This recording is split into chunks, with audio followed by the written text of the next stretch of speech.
वानी को जिस तरह से गिरफ्तार किया गया उसके खिलाफ यूथ कांग्रेस ने एक प्रोटेस्ट कॉल किया था अमित शाह के खिलाफ, जो गृह मंत्री हैं।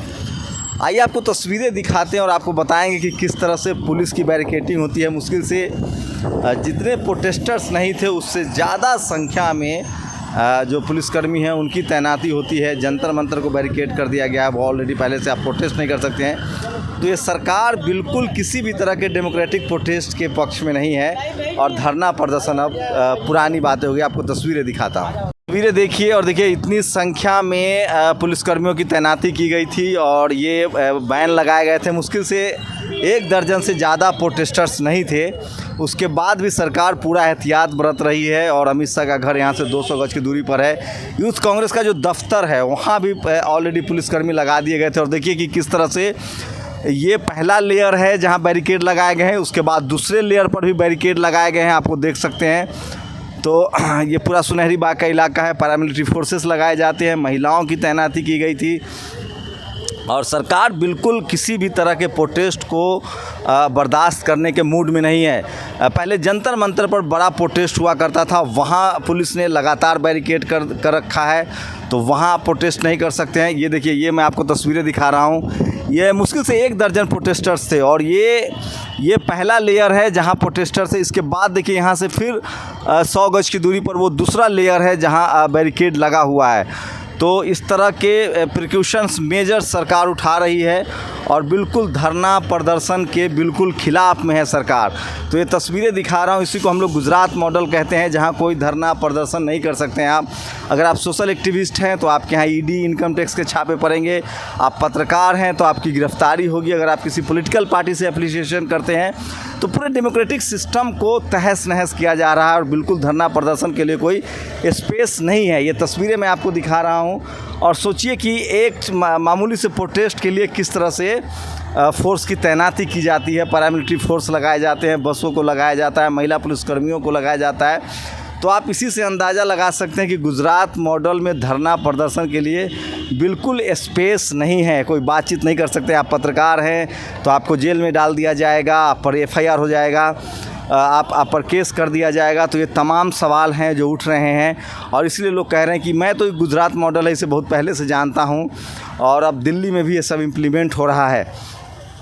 तो बिल्कुल कहीं भी बीजेपी शासित राज्यों में आप धरना प्रदर्शन नहीं कर सकते हैं, इस तरह से बैरिकेड कर दिया जाता है। वहीं बीजेपी खासकर जैसे महाराष्ट्र का मामला देखिए, जिस तरह से उनके एक विधायक और एक निर्दलीय सांसद जो हैं वो जिस तरह से हनुमान चालीसा को लेकर कर रही थी, उनके और UAPA लग गया है, वो जेल में है। तो अब एक खेल चल रहा है, जो भी सत्ता पक्ष के लोग हैं वो विरोधियों पर केस दर्ज करने में, उनको जेल में डालने में, UAPA लगाने में ज़्यादा रुचि ले रहे हैं, ज़्यादा इंटरेस्ट ले रहे हैं। तो पूरे डेमोक्रेटिक सिस्टम पर अब भरोसा नहीं रहा है, पुलिस तंत्र में पूरे सिस्टम को बदला जा रहा है। सोचिए कि जहां गैर बीजेपी शासित राज्य है वहां तो थोड़ा बहुत स्पेस है।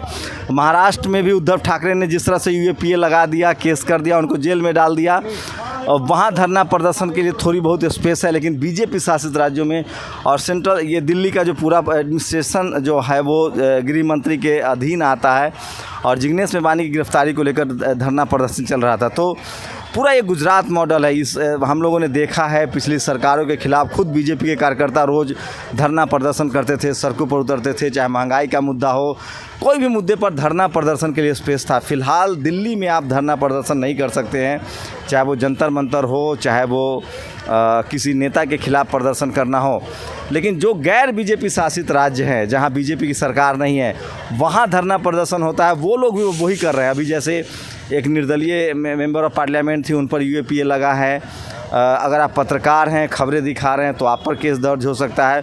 तो पूरा पुलिसिया तंत्र, जो भी सरकार है वो अपने खिलाफ, जो अपने विरोधी हैं उन पर जब चाहे दर्जनों केस दर्ज हो रहे हैं। आप एक्टिविस्ट हैं तो केस दर्ज होगा, पत्रकार हैं तो आप पर FIR होगा। तो पूरा डेमोक्रेटिक जो स्ट्रक्चर है उसको कहीं ना कहीं पुलिस तंत्र में तब्दील कर दिया गया है। और फिलहाल बुलडोज़र भी एक नया उसमें आपको देखने को मिलेगा। इसको महाराष्ट्र से शुरू किया गया था, उद्धव ठाकरे की सरकार ने कंगना रनावत के घर पे बुलडोज़र चलाया, उसके बाद से बुलडोज़र का दौर शुरू हो गया है। यूपी में आप देखेंगे किस तरह से बुलडोज़र चल रहे हैं, मध्य प्रदेश में बुलडोज़र चल रहे हैं।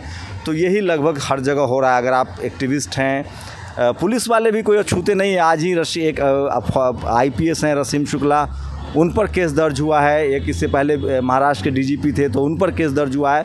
तो सरकारें जो दावा तो करती है तमाम सरकारें कि वो डेमोक्रेटिक तरीके से चुन के आई हैं, लेकिन डेमोक्रेटिक स्पेस के लिए जगह नहीं है। अगर कोई अधिकारी, आप सब ने देखा होगा सीबीआई के डायरेक्टर थे, उनके साथ किस तरह से हुआ। तो जिसकी जहाँ सरकार है वहाँ जिस तरह की चीज़ें, अगर सरकार को लगता है कि कोई उसके खिलाफ़ काम हो रहा है, कोई उससे सवाल पूछे जा रहे हैं, तो वो अधिकारी हों, पुलिस अधिकारी हों, एक्टिविस्ट हों, ब्यूरोक्रेट्स हों या पत्रकार हो, सरकार कोई भी हो, सवाल बिल्कुल सुनने के मूड में नहीं है और सब लोग एक दूसरे पर एफआईआर, पुलिसिया तंत्र का इस्तेमाल करने में लगे हुए हैं। आपको तय करना है कि आपका देश अब कितना डेमोक्रेटिक बच गया है। अगर आप किसी भी तरह के इस तरह की चीज़ों का समर्थन करते हैं, चाहे वो बुलडोज़र हो, चाहे ये पुलिसिया तंत्र हो, तो अगला शिकार आप भी हो सकते हैं। आप लोग अपनी प्रतिक्रिया ज़रूर दीजिएगा। आपको तस्वीरें दिखा रहा था दिल्ली से, सेंट्रल दिल्ली से, जहां से कुछ ही दूरी पर अमित शाह का घर है। जिग्नेश मेवानी के खिलाफ़ एक प्रोटेस्ट कॉल किया गया था और लगभग देश में यही स्थिति है। जहां जिसकी सरकार है, वो चाहे प्रोटेस्टर्स हों, चाहे विपक्ष हो, चाहे वो पत्रकार हों, जो भी सरकार से सवाल पूछने की कोशिश कर रहे हैं उनको जेल में डाला जा रहा है, केस दर्ज किया जा रहा है। यहाँ तक हो रहा है कि कोई अधिकारी, ब्यूरोक्रेट, सोचिए मनमोहन सिंह की सरकार थी और 2G घोटाले को लेकर विनोद राय ने कितना बवंडर मचाया था। अगर आज अगर यही सरकार होती और तो वो जेल में होते। तो ये सब चीज़ें चल रही है। आपको बाकी तय करना है कि कितना डेमोक्रेसी बचा है और सरकारें किस तरह से बेलगाम हो गई है और किस तरह से पुलिस का इस्तेमाल किया जा रहा है। आपकी प्रतिक्रिया बहुत ज़रूरी है। शंभू कुमार सिंह, नेशनल दस्तक, दिल्ली। नेशनल दस्तक की आपसे गुजारिश है कि अगर इसको बचाना चाहते हैं तो नेशनल दस्तक को सब्सक्राइब करने के लिए रेड कलर के सब्सक्राइब बटन को दबाएं, फिर बेल आइकन की घंटी दबाएं। नेशनल दस्तक को बचाने के लिए बहुत ज़रूरी है कि हर खबर को शेयर करें, लाइक करें, कमेंट जरूर करें।